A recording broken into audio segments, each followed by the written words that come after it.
Lampião, herói ou vilão do sertão. Para uns, um verdadeiro ídolo, para outros, um assassino. Lampião, uma das figuras mais emblemáticas e misteriosas da história do Brasil. Passou sua trajetória sendo temido, idolatrado por pessoas que ele amparava e também que ele aterrorizava.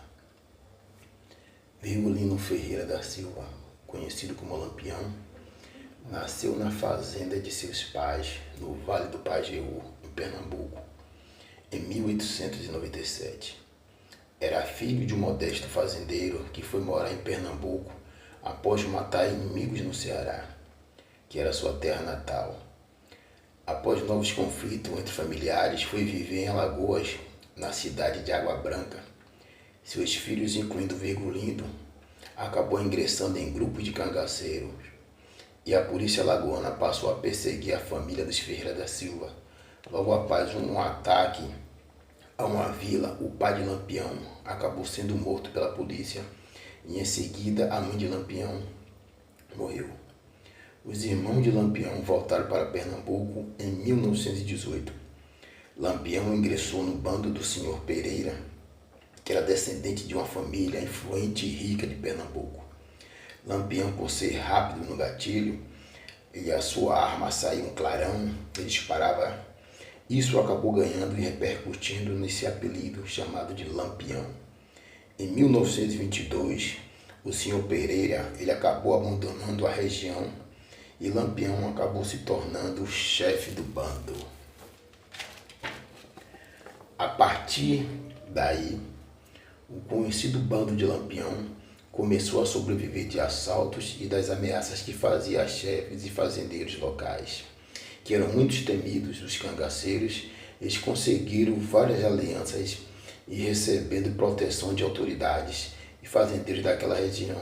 O que ele precisava, sendo dinheiro, mandava carta de cobrança aos fazendeiros e prefeitos, que esses até o cobravam, que ele acabava cobrando dos fazendeiros, prefeitos.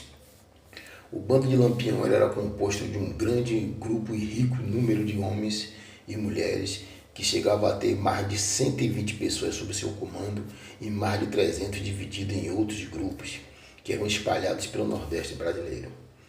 Os bandos tinham o hábito de ganhar à noite para não serem vistos pelas matas e pareciam sempre de surpresa naquelas regiões. Já em 1926, Padre Cícero chamou Lampião para lutar contra a coluna Prestes.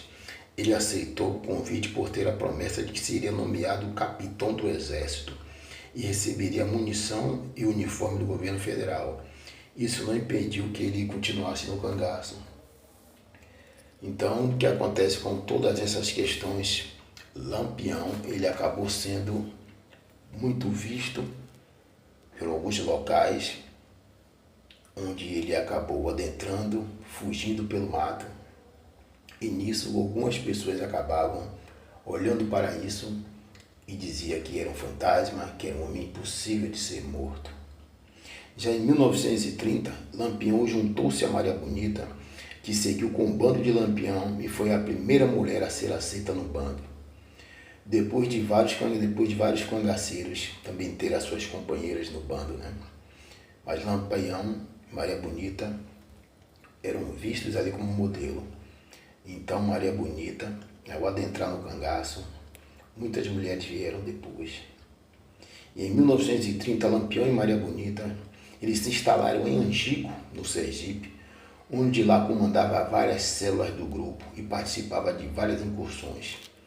Em Angico, Lampião foi traído por seu vaqueiro, que apontou quem sabia do paradeiro de Lampião.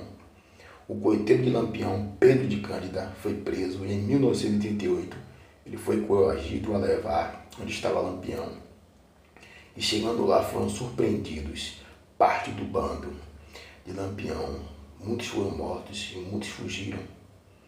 Os que ficaram foram fuzilados e decapitados, inclusive Lampião e Maria Bonita.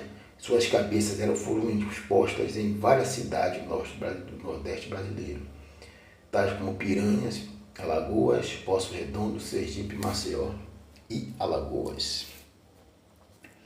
Então, a partir desse tempo, o que se acontece é o seguinte: já se sabiam que Lampião tinha morrido, né? Porque as cabeças foram levadas para essa cidade, para essas cidades, foram levadas até o Rio de Janeiro e por fim a Salvador, onde foram mumificadas as cabeças, né? Vários subgrupos já existiam que estavam ligados a Lampião, eles escaparam da chacina, né? Muitos se entregaram à polícia. Contudo, Corisco, né, continuou em 1932. O grupo de Lampião já havia se dividido em 3 subgrupos. Um com Lampião, né, que era um líder, outro com Virgínio e o último com Corisco. Sendo líderes, esses grupos faziam ataques simultâneos que confundiam as autoridades. Após a morte de Lampião, Corisco perseguiu, né, e buscava os delatores que mataram e também aqueles que ele ficou sabendo que traíram Lampião. Quase todos desses que Corisco, ele acabou correndo atrás para matá-lo, ele conseguiu matar muitos deles. Mas em 1940 o próprio Corisco foi morto em uma perseguição. Isso faz parte, né, da história do nosso Brasil. Mas se você quiser saber de mais detalhes sobre Lampião e o seu bando, brevemente irei fazer mais outros vídeos, porque é muita coisa. Isso é apenas um esboço simples, mas o que tem de cangaceiro, né, que contou história e de relato de pessoas, é muito rica essa história. Então fica aí, né, a dica, pesquisem bem. Brevemente pontuarei mais outros vídeos. Vamos nessa, fique na paz e Deus abençoe.